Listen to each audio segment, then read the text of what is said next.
ऐसा बहुत कम देखने में आता है कि विपक्षी सेना किसी सैनिक की बहादुरी की दाद दे और उसकी सेना को लिखकर कहे कि इस सैनिक की वीरता का सम्मान किया जाना चाहिए।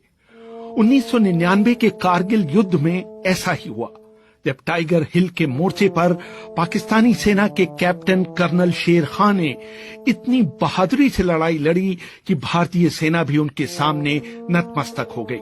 उस लड़ाई को भारत की ओर से कमांड कर रहे ब्रिगेडियर एमपीएस बाजवा याद करते हैं। बाकी सारे काले सलवार कमीज में थे और ये जो है ऑफिसर, मैं कहा ये अफसर होगा क्यों, जो ट्रैक सूट में थे। 2 अफसर थे। बाद में हमें पता चला कि एक मेजर इकबाल है जो कि special service group commando forces का था, और एक था कैप्टन करनाल शेर खान जो कि 12 नलाई का था, वहां से जो 4875 की तरफ से आए थे। और उसने जो लीड किया अटैक को, तीसरी बार वो हमें धकेल के हेलमेट से लेके तो दोबारा इधर इंडिया गेट की तरफ हम पीछे विड्रॉ करना पड़ा, क्योंकि जो हमारे 2 जेसीओ वहाँ खत्म हो गए और ऑफिसर बहुत क्रिटिकली वुंडेड था, इसलिए हमें विड्रॉ करना पड़ा। जो 20 आदमी आगे भेजे थे।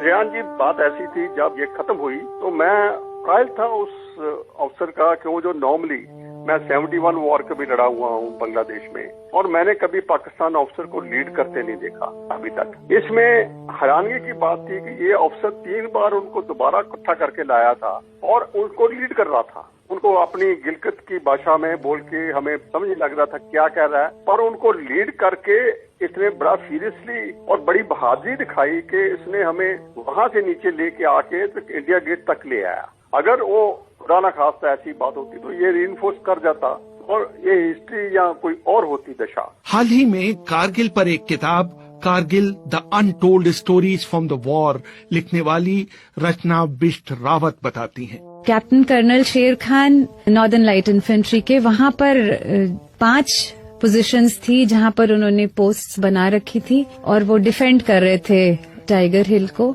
और जितने भी आर्मी के टॉप ब्रास हैं वो सब ओपनली ये कहते हैं कि बहुत मुश्किल था टाइगर हिल को वापस लेना। बहुत बहादुर थे वो और बहुत ही अच्छे सिपाही थे। 8 सिख को टास्क मिला था टाइगर हिल पे अटैक करने का और वो बिल्कुल उनसे हो नहीं पाया, जबकि वो भी बहुत बहादुर सिपाही थे और इन spite of not having winter clothing फिर भी वो अच्छे से लड़े थे। फिर 18 ग्रेनेडियर को भी उस टास्क पे लगा दिया गया। Finally they managed to wrest one of the positions. तो ये कॉन्स्टेंटली अटैक करते रहे, जबकि इतनी बड़ी संख्या में अब इंडियन आर्मी वहां आ चुकी थी। इन स्पाइट ऑफ दैट उनको शायद ये बेइज्जती बर्दाश्त नहीं हुई कि मेरे को जो मेरे देश ने काम दिया था करने के लिए वो मैं नहीं कर पाया।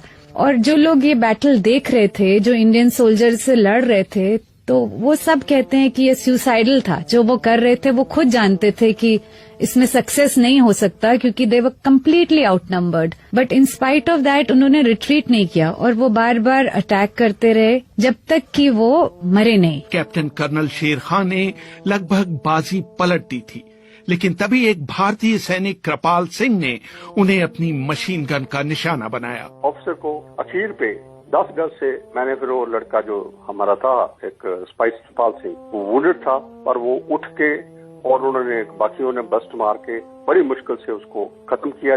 उसी टाइम पर ही वो जो अटैक है पीटर आउट हो गया। पर इसकी बहादुरी देख के मैंने बोला कि जो सिविलियन पोर्टर्स भेज के उसकी बॉडी नीचे मंगवाई, मैं कहा जो वो है ट्रैक सूट वाला, वो जो लड़का सामने लीड कर रहा था, वो कोई भी हो उसको लाओ। तो बाकियों को तो दफनाया वहां पर हमने, जितनी भी बॉडीज थी, और इसकी बॉडी स्पेशली नीचे ला के अपने ब्रिगेड हेडक्वार्टर में मैंने रखवाई। उसकी फिर जेब में से हमने लेटर्स वगैरह सारी निकाल के पढ़ी। इससे के पता चला कि हमें कि ये कैप्टन करनाल गिलगित का रहने वाला था, एक गांव का, छोटे से गांव का कैप्टन था वो। मैं यूएस साहब से बात किया, मैं कहा मैं चाहता हूं कि एक चिट में लिख के मैंने इसकी जेब में डाल दिया है कि कैप्टन करनाल शेर Khan of 12 NLI has fought very bravely and he should be given his due for his bravery. तो इतनी चिट लिख के मैंने उनके जेब में डाल दी।